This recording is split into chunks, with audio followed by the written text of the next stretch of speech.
Okay, I've got our owner of Shim Art Network and creator, Peter Hopkins here.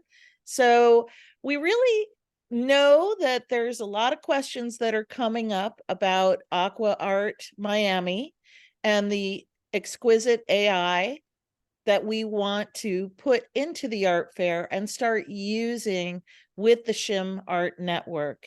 So I wanted to just give everyone a basic description about Exquisite AI and why we're doing this for art fairs.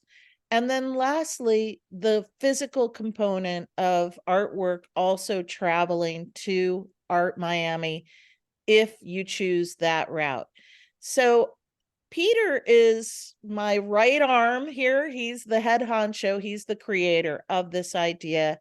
And Peter, why Exquisite AI this year? What is it that you hope to see happen in Miami? Hey, thanks, Ellen.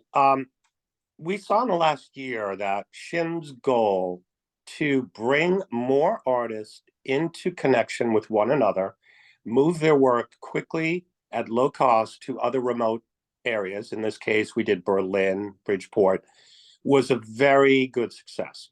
We were able to produce an exquisite code or sheet with 40, up to 40 artists gridded that allowed a QR code to be accessed, which allowed the artwork to be seen in a room at location without shipping the original. And we loved this idea.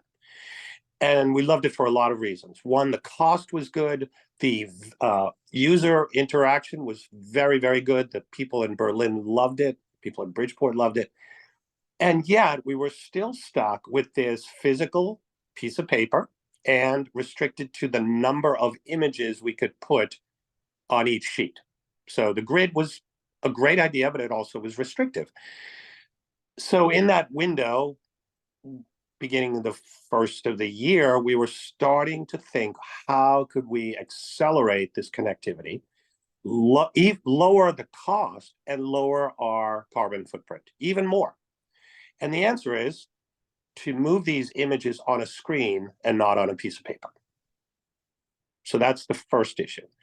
So we are now making those steps very clear that we have moved from a physical work of art.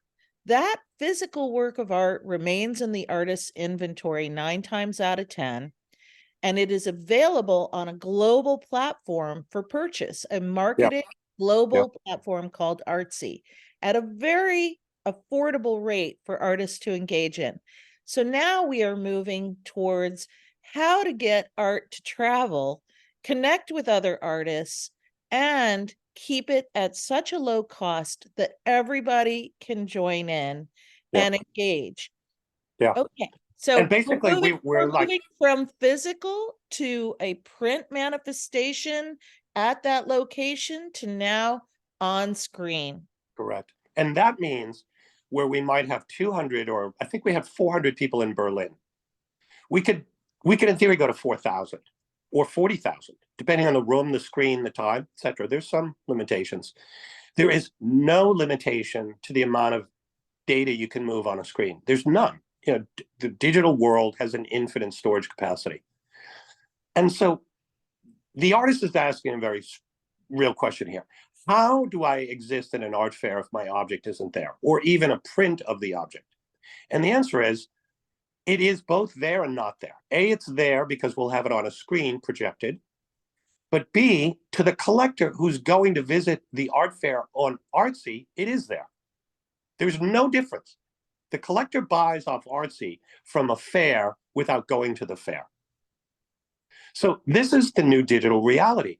If for $25, I can put my work in an art fair and have it sold on Artsy, and then have that same project moved to Berlin or Venice Biennale, I don't see how you could compete with this. It's trying to make the artist risk go to almost zero while still giving a benefit, which is incredibly difficult to get. And the benefit is twofold, in my opinion. One benefit is that we've put you into a global platform, Artsy. Their Correct. buyers can purchase your work. But even better than that, consider the fact that you get to also screen through our link what other artists' AI Correct. interpretations of their artist's description Correct. are. It's mind expanding, and it again opens up the door a little wider for the community to work together. If you see an Absolutely. artist's work that you really like and they're in Iceland, you can actually reach them through our network Yeah. and discuss this project Yeah. together. You could end up collaborating. Absolutely. And one of the things that we've researched on this is the idea that the exquisite AI could become, we hope it to become, a unique, standalone, autonomous body of information that other artists can access. So I tell people, imagine every time we add information to this project, it's a bit like a Lego block or a Tinker Toy, if you're old enough to remember those. And in that room, we add thousands and thousands. And it's not merely the number of visual images, it's the information generated by the prompts. This becomes an infinite room of Legos. We could then return that to artists and say, out of this body of knowledge, make another thing. It's Exactly. like a collaborative shared brain. And it's a thing the art world has never had. We set out with Shim to build a universal archive for art where you could actually find any artist in the world through Artsy. And that's really powerful. But if we add AI to it, we can create multiples with artist permission of different things that they might never imagine on their own. For example, a lot of you all are asking me, is it going to produce a work of art that can be sold? Well, the answer is not right now. But it Where do could we be. want to go? Where do we Yeah. want to go with it? One great idea that Peter shared with me yesterday was that it could be ultimately, probably not for Miami, but it could be that you put your text prompt in, it generates an image, and it now gives you an idea of another work of art that you want to create based on that new information. Or it could be posted ultimately on Artsy and could be a commissioned work if you're willing to create it.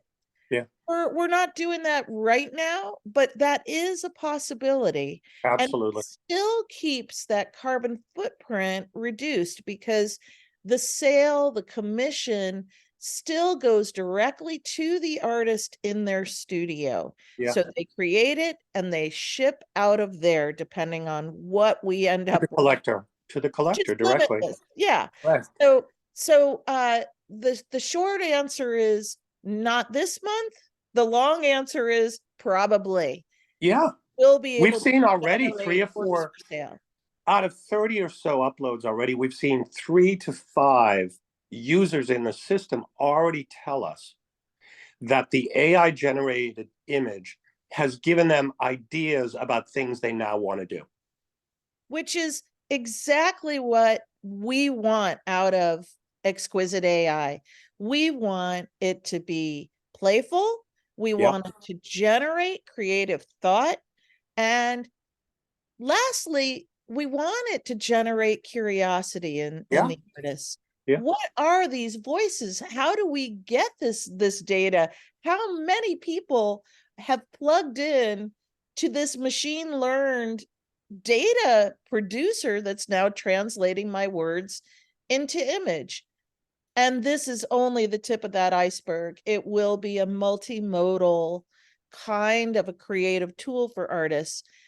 We know that digital generates concern about keeping a tight Ownership. grip on intellectual property and ownership of it.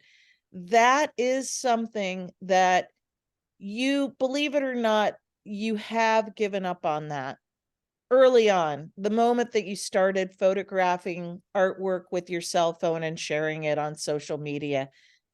game on. You are now Yeah, and I of think the the data pool. right, And we're going to do everything we can to protect the intellectual property. That is why in the game we're producing Exquisite AI, the artist is in charge of the prompt. It is not image to image. The machine never sees your image. It's only seeing the words you write. So you don't, or you're not yet, unless you choose to, it's up to you, begin to train the machine in what your own practice looks like. You can do that. You could input thousands of images and come up with things that would now help you produce better versions of what you do, different, not better. But in this case, all we're asking is image to text to image. And what we're trying to get to is letting the artist see another, I'm not going to call it consciousness, but another thing producing an image based on what the artist says. It's really a very simple game, but it's a very powerful game. And I used as a very beginning concept for this game the Rosetta Stone, which we may or may not know is the most important object for translation in the history of the world. And the key to that is that on that block of granite were three distinct languages: Aramaic, Ancient Greek, and hieroglyphics. And the only way that hieroglyphics were decoded was in comparison to Greek. It's the only way that hieroglyphics were decoded. By itself, it could never be decoded. In other words, we can learn more about ourselves by exchanging or translating ourselves into another language. We see it differently. It is not the same. It's not the same, but it gives us a chance to see a different understanding of our own work. And anytime you can get a sense of what your work looks like to other things, won't say people, I think it's a good thing. I think it's a good thing. so imagine, if you will, uh, we're now at the Aqua Miami Art Fair, Mhm. and a lot of artists are asking me, how will this physically be presented? I think we're going to approach it this way. We would like a darkened room in which either two screens or one screen split in half, a large screen, by the way, and we'd like to format in several ways. In theory, Odetta would have its own corpse screen, meaning all the artists who produced Odetta will be in the same gridded format as the way we might have printed something. Then that immediately reflects or refracts into the AI version. So now you have the same grid, but it's now the AI version. Then each image separately can be scrolled: original, text, AI, just as we do on the website. And so over a course of 5 days, that image will appear hundreds of times. We would like to record it also as a live stream, which means you would be able to send it out as a physical object and share it with friends who can't come. We don't yet know, but we'd like to actually have it live streamed where you could watch it in real time. We're not there yet. It's a little tricky. But our goal really is to use Miami as a beta test for Venice Biennale. In Venice, we'd like to have a huge venue. We're talking with a 15th century palazzo, where the whole space would be an effective screen. Every wall would be showing information from different artists.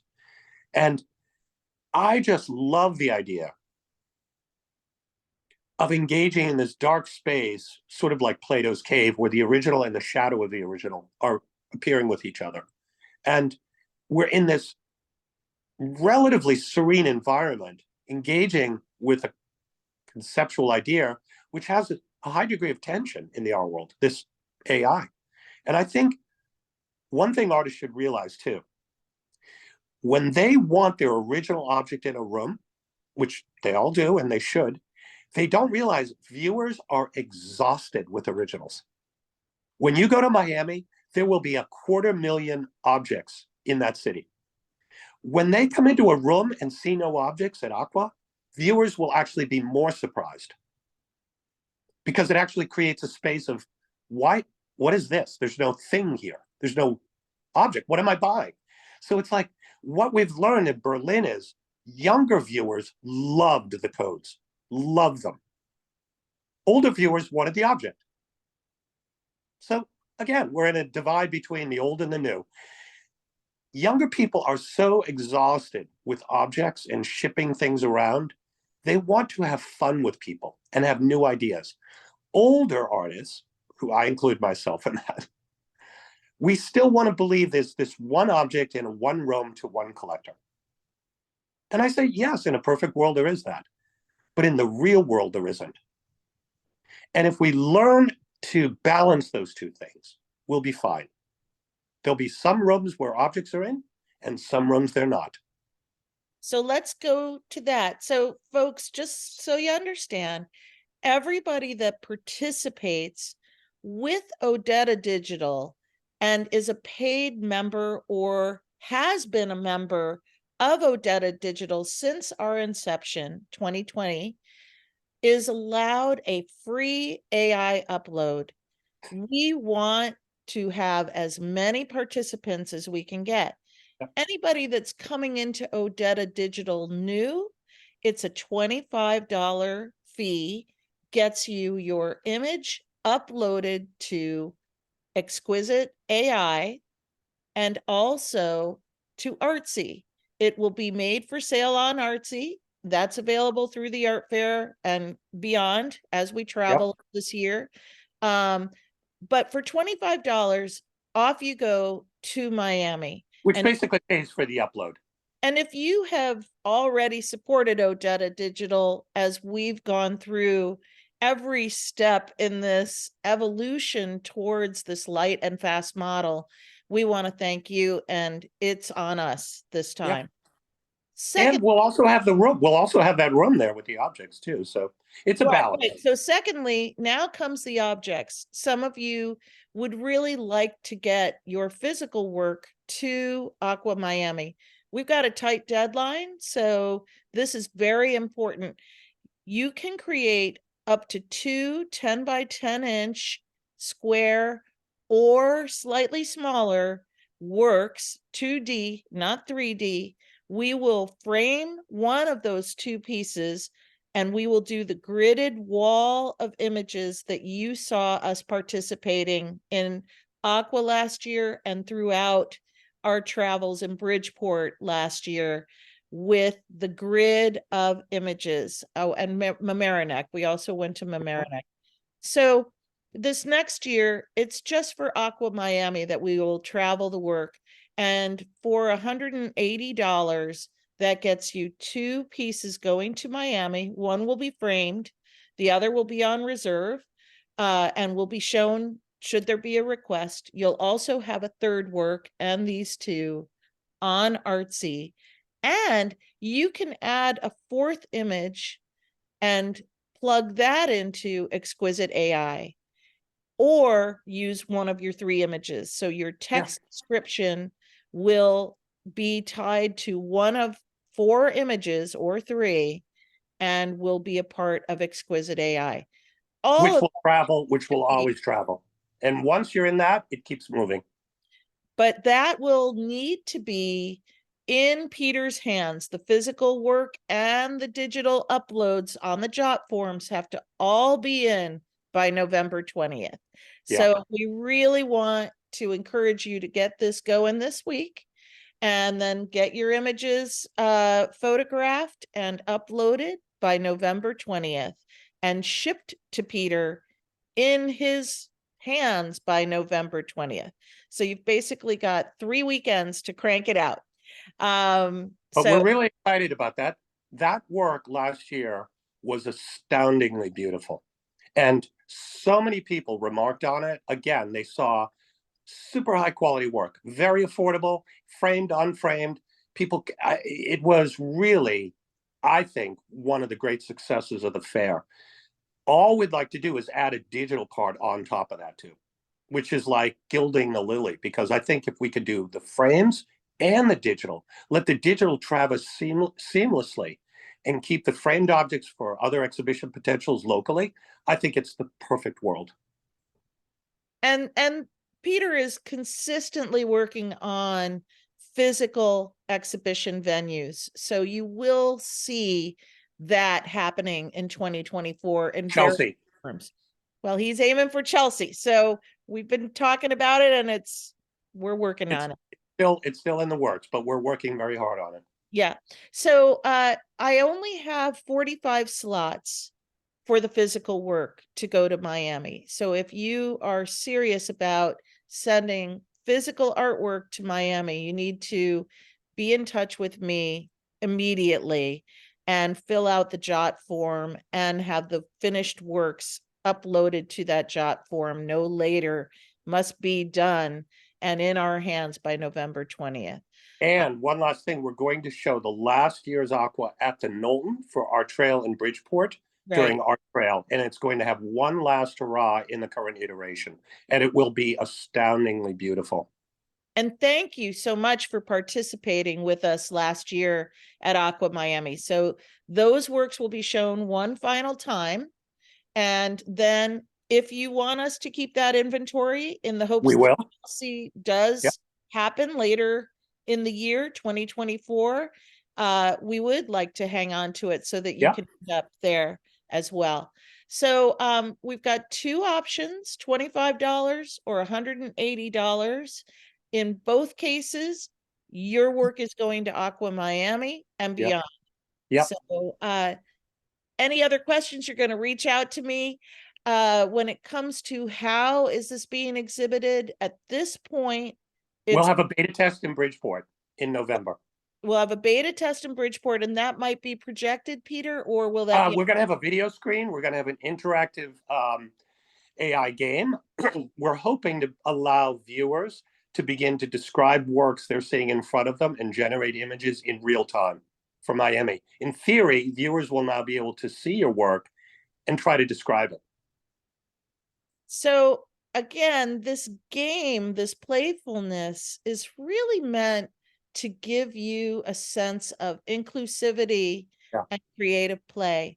Yeah. And I am behind it 100%. It's exactly where my mind wants to go as we're traveling this digital space together. We need to play within it and figure it out that way. So I'd say the last point I'd like to make is every time we do a version of art with a digital partnership like AI, it only reaffirms the specificity of the original. It reaffirms it. It doesn't diminish it. It makes me feel more safe about the object than the digital.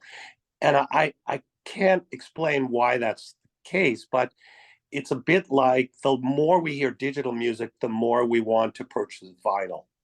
It's the more we see books online, the more we want to go to a bookstore.